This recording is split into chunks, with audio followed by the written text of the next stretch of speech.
में बना हुआ है और रोजाना देखा जा रहा है। 1 सितंबर से शुरू होगा प्रबुद्ध वर्ग सम्मेलन का आखिरी चरण। 4 दिनों में 12 जिलों में सम्मेलन का आयोजन होगा। 1 सितंबर को श्रावस्ती और बलरामपुर में आयोजन होगा। 2 सितंबर को देवरिया, कुशीनगर, गोरखपुर, महाराजगंज में आयोजन होगा। 3 सितंबर को बस्ती, संत कबीर नगर और सिद्धार्थनगर में आयोजन होगा। 7 सितंबर को कानपुर सिटी, कानपुर देहात और फतेहपुर में आयोजन होगा। 23 जुलाई को अयोध्या में इन सम्मेलनों का आगाज हुआ था। तो 7 सितंबर को बीएसपी सुप्रीमो मायावती अभियान का समापन करेंगी। 23 जुलाई को इस आयोजन की शुरुआत हुई अयोध्या से और 7 सितंबर को समाप्ति होगी, जिसकी समाप्ति खुद बसपा सुप्रीमो मायावती करेंगी। तो अभी तक देखा जा रहा है तमाम जिलों में अपनी जिम्मेदारी निभाते हुए नजर आ रहे हैं सतीश चंद्र मिश्रा, और अब जाकर आखिरी चरण जो होगा वो 7 सितंबर को खत्म हो जाएगा। और ब्यूरो चीफ अंकित जी हमारे साथ जुड़े हुए हैं। अंकित जी, बीएसपी की ओर से लगातार प्रबुद्ध वर्ग सम्मेलन का बड़े स्तर पर आयोजन किया जा रहा है। 7 सितंबर को बसपा सुप्रीमो मायावती इस अभियान का समापन करने जा रही है, लेकिन अभी तक 23 जुलाई से लेकर अब तक कितना फर्क देखा गया है, क्योंकि हर जिले को छूने की कोशिश की गई है बसपा सुप्रीमो मायावती की ओर से?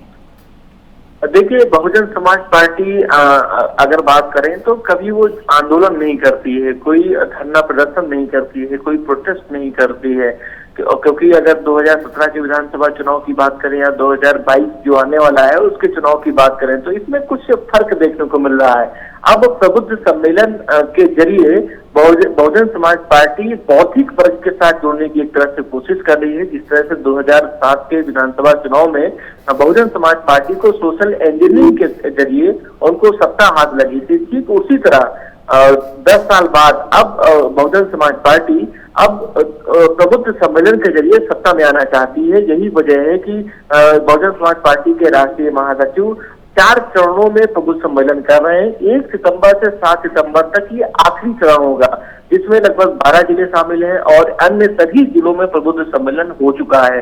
और इसका कहीं ना कहीं बहुजन समाज पार्टी को फायदा भी मिल रहा है। बताया ही जा रहा है कि 2007 से 2012 के विधानसभा चुनाव जब बहुजन समाज पार्टी की उत्तर प्रदेश में सरकार थी, उस समय आम जनता के लिए किए गए कार्य और जनहित में किए गए कार्यों को इस प्रबुद्ध सम्मेलन में बताया जा रहा है कि पिछले 10 सालों में क्या काम हुआ और 2007 से 2012 के विधान में जब बहुजन समाज पार्टी की सरकार उत्तर प्रदेश में थी तब क्या काम किए गए थे और क्या काम अब आगामी 2022 के विधानसभा चुनाव में यदि आम जनता बहुमत देती है और सरकार बनती है, ये काम किए जाएंगे।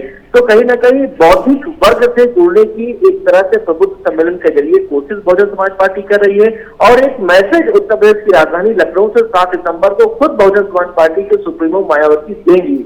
यानी कुल मिला के जो बहुजन समाज पार्टी का जो संगठन है उसको विस्तार को लेकर, उसको बढ़ावा को लेकर और जो इसका एक मैसेज है उसको आम जन तक पहुंचाने के लिए एक तरह से प्रबुद्ध सम्मेलन किया जा रहा है। और ये कहीं न कहीं प्रबुद्ध सम्मेलन बहुजन समाज पार्टी के नजरिए से सफल माना जा रहा है। और जो उनके जो अंदर के लोग हैं उनका कहने का मतलब यही है कि हम लोग जो मैसेज देना चाहते हैं आम जनता पे, वो हमारे मैसेज पहुंच रहे हैं सम्मेलनों के जरिए। चलिए, बहुत बहुत शुक्रिया अंकित जी तमाम जानकारी के लिए। तो जो मैसेज देने की कोशिश की जा रही है वो कहीं ना कहीं हद तक पहुंच भी रहा है, लेकिन ये मैसेज क्या जीत दिलाएंगे या फिर परिणाम कुछ और होगा, देखना होगा। क्योंकि बड़े स्तर पर प्रबुद्ध वर्ग सम्मेलन का आयोजन बसपा सुप्रीमो मायावती को कितनी बड़ी जीत दिलाने वाला है, ये तो अभी सवाल ही बना हुआ है सभी के जहन में, क्योंकि जनता ही जवाब देगी और जनता तब तक मूक रहती है जब तक कि वो मतदान का दिन नहीं नजदीक आता है।